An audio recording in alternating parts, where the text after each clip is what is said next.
Hello, humans, and welcome to another episode of Gen X Gamer. What a time we live in. Happy Monday to everybody. I hope everybody out there had a great Easter. Members, don't forget, there might be some codes, so check them out. Now, guys, let's talk about the leaders, the new leaders of the old school, of the retro, old school gaming market. A new market is being created right in front of us. We haven't even realized it, and it's creeping up on us every day. Every day it's getting closer. Now, there's two significant developments here, guys, that I really want to point out to you. We already have a very well-established Atari, making, repro carts, having their consoles. The Atari Game Station Go being one of their highlights, to me, the best product that they've put out. But in addition to that, you've had Evercade out there in the market, making reliable products, making physical products for everybody. Then you had MODRetro come in, right, with their chromatic Game Boy, and them developing new games and giving opportunities to independent developers out there to make new games. Now, the two significant shifts that are going to occur, I believe, in 2026, one is going to be the release, of course, of the Evercade Nexus, a more powerful device, a device that is really a retro device now with, what do they have, more than 80 games, around 80 games they have cartridges out there. They have their own library. Of course, you have MODRetro with the games they've released. Not as many, of course, but you have access to old school games with their chromatic. And of course, Atari, they have a store for the VCS. They have products, physical products you can buy online. And down the pike is coming, of course, the M64, which is being rumored to have also its own games. Now think about this. Just think about it, guys.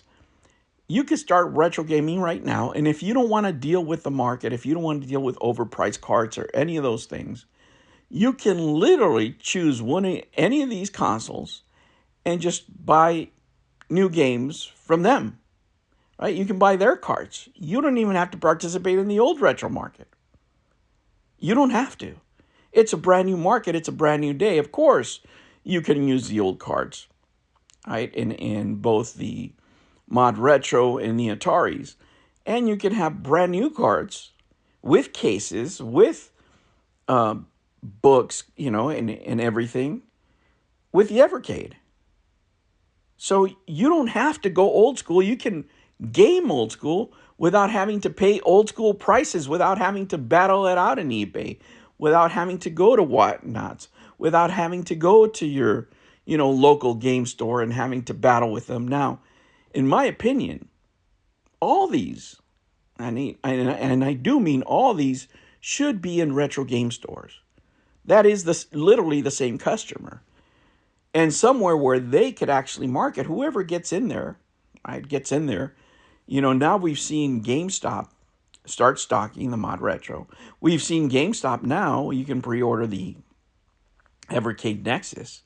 So slowly but surely this market is developing, and it's only going to get bigger, right? As these prices for retro games are going out of control and people just want to play a game or two, most people are not like YouTubers, right? They're not like me. They're not they're not chasing thousands of games, right, to put into their home so their wife could get angry at them. No, of course not. They want to play the same old, 5 or 6 games from their youth, or just have some memories. And of course, people, once they start getting into the hobby, they want to collect more, right? But you don't have to anymore. You really don't. There's so many titles from the NES, from the Super NES, that could be imported, right? You have titles that you can play the old cartridges, of course. But now you have new titles that are being made by these companies. Now, what does that mean for you, the consumer? It means more choice. It means better prices, because now you have competition, right? These companies are aware that you have a choice.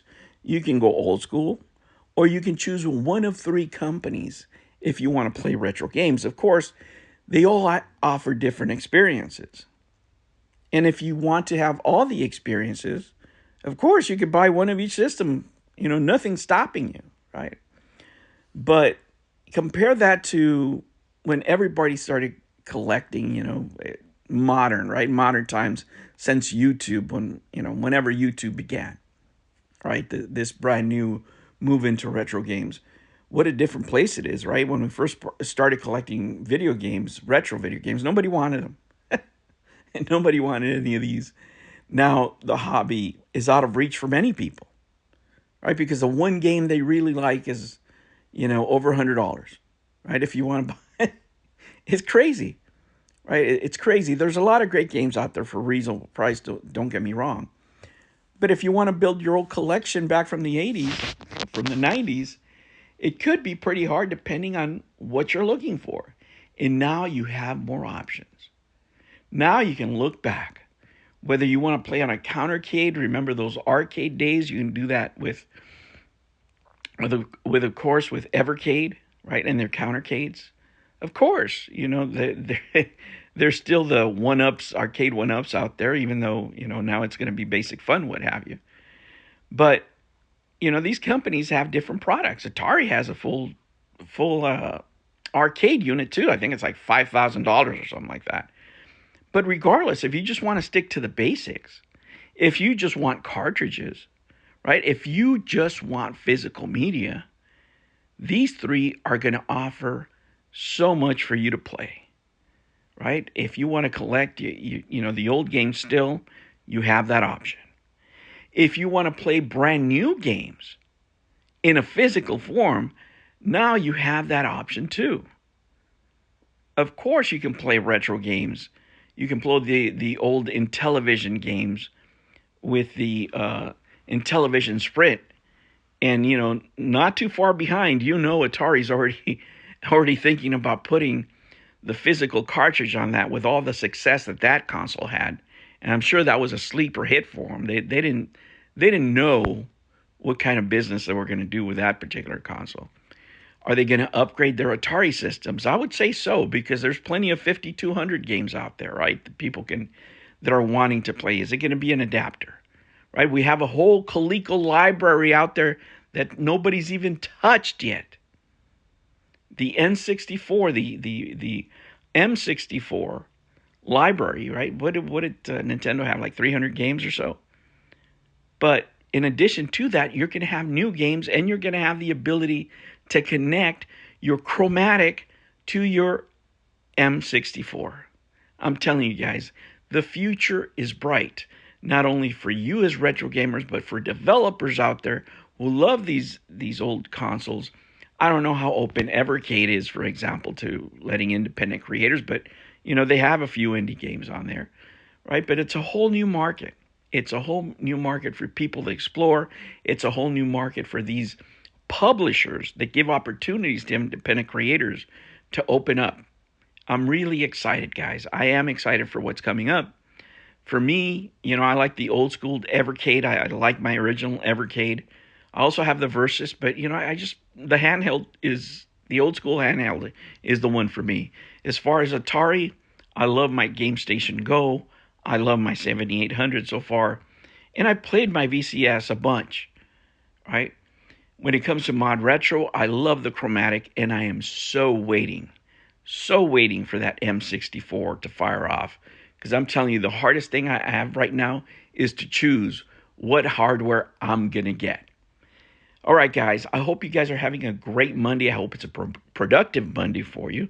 I chose this format today because I am doing a bunch of stuff in the room. I'm moving things around. I'm just taking a break right now because my legs hurt. I'm getting to that age. Guys, thank you so much for joining me. Of course, members get it first. Guys, don't forget about the codes. I will catch you on the next one. Take care.